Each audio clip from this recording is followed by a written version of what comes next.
دوستو، ہر انسان کی، ہر آدمی کی زندگی میں بہت کچھ ایسا ہوتا ہے جو اس کی توقع سے بالکل یعنی اس کی توقع کے برخلاف ہوتا ہے۔ انہی چیزوں کو تجربات کہا جاتا ہے۔ یہی تجربے آدمی لے کر اپنے ساتھ چلتا ہے۔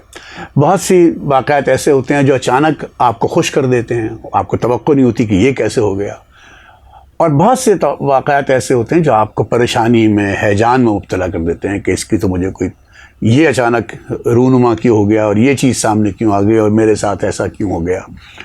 یہی زندگی ہے۔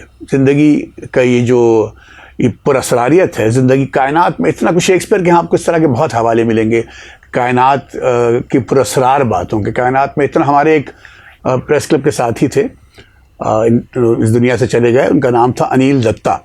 پریس کلب میں اور مختلف اخباروں میں کام کیا۔ وہ اکثر یہ کہا کرتے تھے کہ بھائی سلمان، دنیا میں اتنا، اس کائنات میں اتنا کچھ پراسرار ہے، اتنے راز ہیں کہ آپ کتنے ہی ذہین، کتنے پڑھے لکھے ہو جائیں، آپ ان تک نہیں پہنچ سکتے۔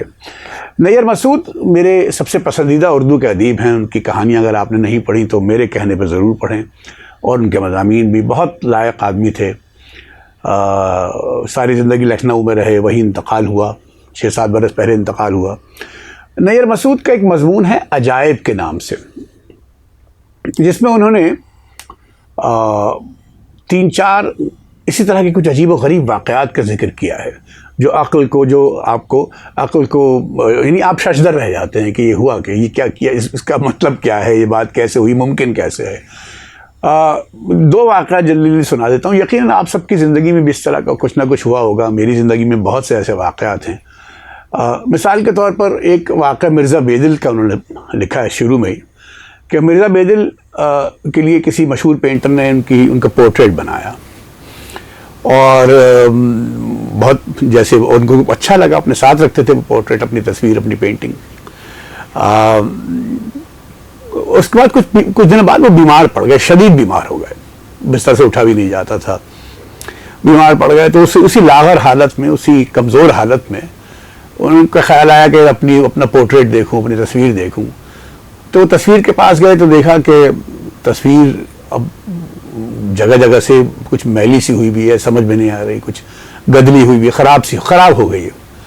تو وہ اداس سے ہو گیا، تصویر وہیں رکھ دی، اور پھر اس کے کچھ دن بعد ٹھیک ہو گئے، صحتیاب ہو گئے تو خیال آیا کہ تصویر کو دیکھوں دوبارہ تصویر دیکھی تو بالکل ٹھیک تھی، جیسے پہلے بنی تھی بالکل ویسی ہی تھی۔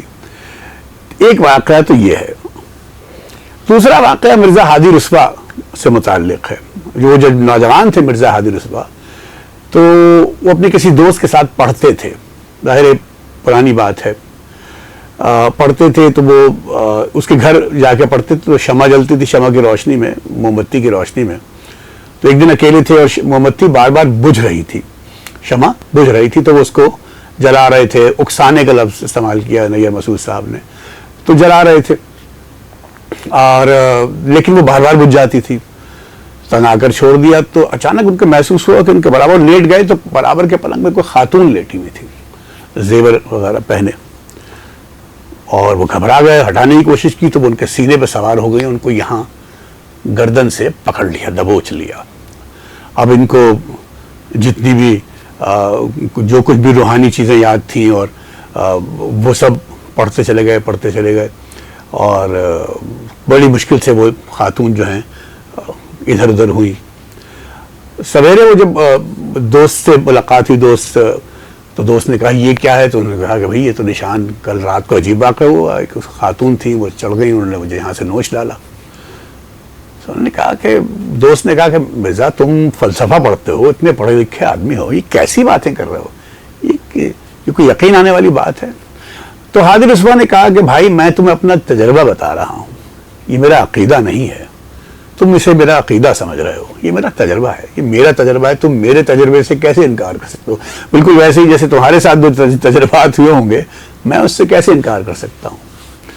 تو یہ اس طرح کے واقعات میرا خیال ہے کہ لوگوں کی زندگی میں ہوتے ہیں۔ کچھ لوگ اس سے صرف نظر کرتے ہیں، گزر جاتے ہیں، کچھ یاد رکھتے ہیں، لیکن کائنات بڑی پراسرار چیز ہے۔